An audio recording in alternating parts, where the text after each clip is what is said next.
Hello friends, नमस्ते। मैं निधि सिंह। कैसे हैं आप लोग? उम्मीद करती हूँ फ्रेंड्स कि आप लोग भी ठीक ही होंगे। फ्रेंड्स, इससे पहले हमने आपको शिक्षण विधियां पढ़ाई। हमने जितनी भी शिक्षण विधियां पढ़ाई है उसे आप वन बाय वन करके देखते जरूर रहिएगा, क्योंकि जितनी भी विधियां हम पढ़ाएंगे उनसे आपके क्वेश्चन आने सीटेट में, ये कन्फर्म है। या जहां भी पेडोलॉजी शिक्षण विधियां पूछी जाती हैं, रीट, केबीएस, सुपरटेट, हर एक एग्जाम के लिए ये शिक्षण विधियां काफी बेनिफिट होंगी। फ्रेंड्स, इससे पहले हमने आपको मारिया मांटेसरी, व्याख्यान और बहुत सारी विधियां पढ़ाई है। टोटल 8 विधियां पढ़ाई है, जो हमने 2 से 3 वीडियो आपको प्रोवाइड किए हैं। आज हम पढ़ेंगे अनुकरण विधि। अनुकरण विधि क्या होती है? अनुकरण विधि एक ऐसी विधि होती है, इसमें जो बालक होता है वो शिक्षक का अनुकरण करके पढ़ना, लिखना, बोलना सब सीखता है। जैसे जैसे अध्यापक उसको पढ़ाता है वो उसी का अनुकरण करता है और उसी से पढ़ता है। अनुकरण की जो विधियां होती हैं वो पूरे 3 तरह की विधियां मानी गई है। एक है लेखन अनुकरण। लेखन अनुकरण भी 2 तरह का होता है। एक होता है रूपरेखा अनुकरण। रूपरेखा अनुकरण। एक होता है स्वतंत्र अनुकरण। स्वतंत्र अनुकरण। अनुकरण अनुकरण की ये 2 विधि, लेखन अनुकरण के भी ये 2 प्रकार माने गए हैं। रूपरेखा अनुकरण क्या होता है? फ्रेंड्स, जब भी हम 1ली से 5वीं तक की कक्षाएं में रहते हैं या उससे भी नीचे जो रहते हैं, केजी वगैरह नर्सरी की कक्षाएं होती हैं, ये दोनों विधियां उनमें काफी प्रयोग की जाती हैं। रूपरेखा अनुकरण क्या होता है?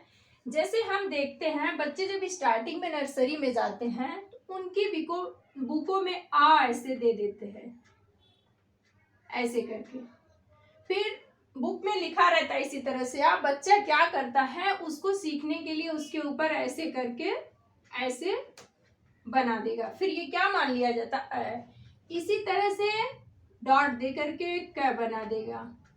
फिर बच्चे को क्या करना रहता है, इसी डॉट के ऊपर लिखना रहता है। यही हमारी रूपरेखा अनुकरण विधि मानी गई है। कि मतलब रूपरेखा विधि में क्या होता है कि जो छोटे छोटे बच्चे होते हैं उनकी बुकों में जो अल्फाबेट वगैरह होते हैं, हिंदी वर्णमाला हो चाहे 1 2 3 हो, उनको बिंदु तल दे करके लिखा रहता है। बस बच्चे को उसी का अनुकरण करना रहता है। रूपरेखा मतलब उसे देख के ही। फिर लिखा है स्वतंत्र अनुकरण। स्वतंत्र अनुकरण होता है, हम ब्लैक बोर्ड पे बच्चे के क्लास में जाते हैं, कुछ भी लिख देंगे, ए बी सी और डी, क ख ग घ, इस तरह से हम लिख देंगे। फिर बच्चा क्या करेगा, कोई भी वर्ड होगा या 1 2 3 4 5 भी लिख देंगे।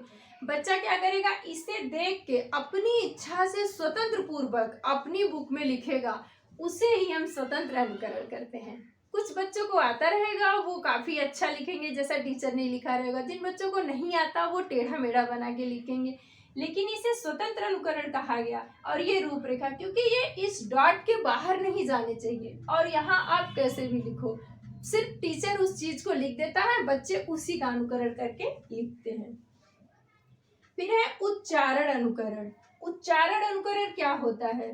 जैसे जैसे टीचर बच्चों को उच्चारण करके पढ़ाएगा, उसी का बच्चे क्या करते हैं, उसी तरह से बच्चे भी उसी का अनुकरण करते हैं। जैसे टीचर बोल बोल के पढ़ाता है, वैसे ही बच्चे भी क्या करेंगे, उसको रिवाइज करते जाएंगे। से दोहराना बोलते हैं ना, वही उच्चारण अनुकरण है। फिर हम आते हैं रचना अनुकरण। रचना अनुकरण कब किया जाता है? जब बच्चे को पढ़ना लिखना आ जाता है, उसे बोलना भी आ जाता है, तब हम बच्चे को रचना अनुकरण करना सिखाते हैं। जैसे बच्चे को पढ़ना लिखना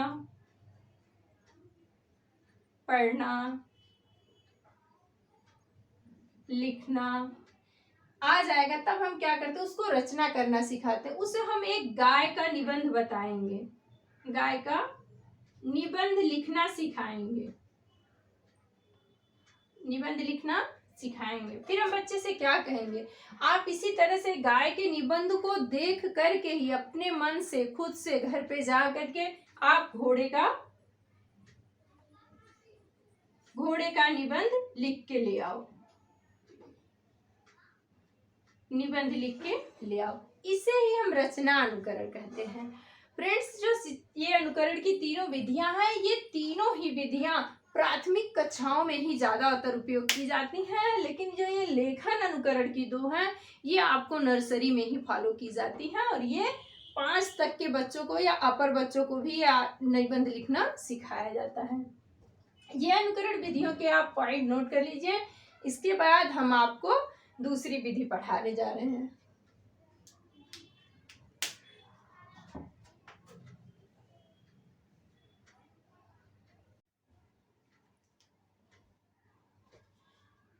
अब हम पढ़ेंगे समस्या समाधान विधि, प्रॉब्लम सॉल्विंग मेथड।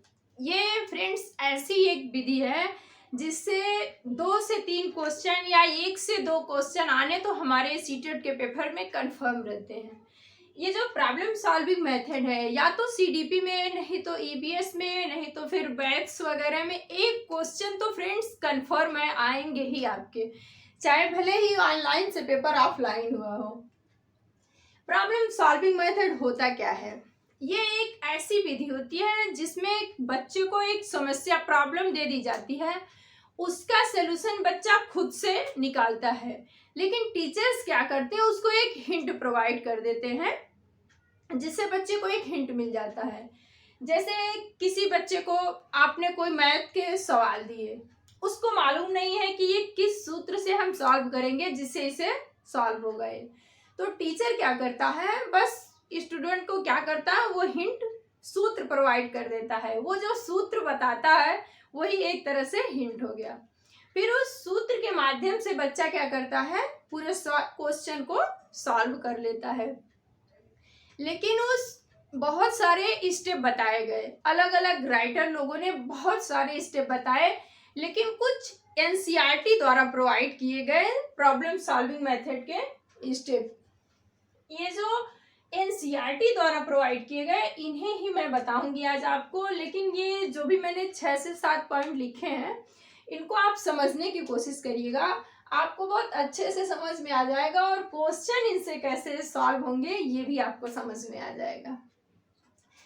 लेकिन ये किसी राइटर के नहीं है, ये एनसीईआरटी बेस है और आपको मालूम होगा हमारे पेपर में एनसीईआरटी को ही फॉलो किया जाता है सीटेट के पेपर में, खासकर सीटेट में तो काफी। पहले हम देखते हैं समस्या को चुनना। कोई भी प्रॉब्लम होती है उसको हम क्या करेंगे, पहले कलेक्ट करेंगे, यानी कि समस्या को हम क्या करेंगे, चुनेंगे। फिर क्या है, समस्या से रिलेटेड इंफॉर्मेशन कलेक्ट करेंगे। जैसे हमें सीटेट का एग्जाम देना है, सीटेट का, तो सीटेट क्या है हमारे लिए, एक समस्या है। सीटेट क्या है हमारे लिए, एक समस्या है। फिर लिखा है समस्या से रिलेटेड इंफॉर्मेशन को कलेक्ट करेंगे। मतलब जब हमें सीटेट पास करना रहेगा तो सीटेट पास करने के लिए हम बहुत सारे संसाधन को, रिसोर्स को एकत्रित करेंगे। रिसोर्स मतलब क्या है, बुक वगैरह, पीवाईक्यू वगैरह, नोट्स वगैरह जो अदर टीचरों, अलग अलग टीचरों ने प्रोवाइड किया है, वो सारे। फिर हम क्या करेंगे, समाधान की योजना बनाएंगे। मतलब जो भी कलेक्ट करेंगे बुक्स वगैरह अलग अलग से, टीचरों से, किस टीचर से पढ़ेंगे, उसकी हम योजना बनाएंगे। क्या बनाएंगे, योजना। फिर सभी समाधानों का मूल्यांकन करेंगे। फिर हम ये देखेंगे हमें किस बुक से पढ़ना है, किस टीचर से पढ़ना है यूट्यूब के, ये सारी चीजों का हम पहले मूल्यांकन कर लेंगे। फिर क्या करेंगे, समाधान को चुनना। मूल्यांकन करने का क्या मतलब है कि बहुत सारे रिसोर्सेस में से किसी एक रिसोर्स को चुन लेंगे, फिर उसी को फॉलो करेंगे। मतलब यूट्यूब के किसी एक टीचर से पढ़ने की हम डिसाइड कर लेंगे, फिर उसी टीचर से जब तक हमारा एग्जाम नहीं हो जाएगा हम पढ़ेंगे। सारी बुकों को ना पढ़ के हम एक ही बुक पढ़ेंगे। फ्रेंड्स, ऐसी बहुत सारी वीडियो में हमने आपको बताया है कि आप अलग अलग 10 बुक ना पढ़ के किसी एक बुक को 10 बार पढ़िएगा, वो काफ़ी आपके लिए बेनिफिट होता है। मेरी इस बात को आप करिएगा इम्प्लीमेंट, उसको एक बार करके देखिएगा ट्राई करके, इससे आपको कितना बेनिफिट मिलेगा कि आप 10 अलग अलग टीचरों से पढ़िए और एक ही टीचर से अच्छे से पढ़िए, फिर आपके क्वेश्चन में जो कंफ्यूजन होती है ना वो कभी होगी ही नहीं। आगे देखते हैं, फिर क्या है, रिजल्ट का मूल्यांकन करेंगे। मतलब जब भी हमारा रिजल्ट आएगा तो उसमें हम देखेंगे कि किस सब्जेक्ट में हमने कितना नंबर पाया, किस सब्जेक्ट से हमें कम मार्क्स मिले हैं, ये सारी चीजों का हम क्या करेंगे, मूल्यांकन करेंगे। फिर जैसे हम पास हुए, 120 नंबर हमें मिले,